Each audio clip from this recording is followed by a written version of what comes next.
High, welcome back to my another mini vlog. আজকের ব্লগটা খুবই স্পেশাল। আমার এক মিষ্টি ভিউয়ার্স নাম স্রষ্টা, সে আমার অন্য ব্লগ দেখে কিছু ইনফরমেশন জানতে চেয়েছে, সেগুলোই শেয়ার করছি। আমি এখন খুব হরমোনাল অ্যাকনেতে ভুগছি, তাই যে অয়েন্টমেন্টটা আমার অ্যাকনের ওপর লাগাই সেটা নিয়েই সে ডিটেলসে ভিডিও দিতে বলেছিল।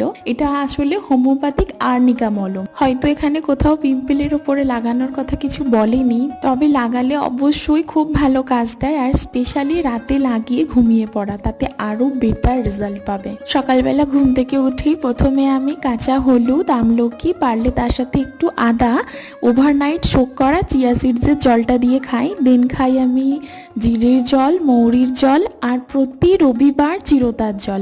এটা আমি অনেক ছোটবেলা থেকে খেয়ে আসছি, তো এখনও এটা খেয়ে থাকি। যাদের প্রচুর পরিমাণে অ্যাকনে হয় তারা চেষ্টা করো সপ্তাহে একদিন চিরতার জলটা খাওয়ার। ভিডিওটা ভালো লাগলে চ্যানেলটা সাবস্ক্রাইব করে দিও।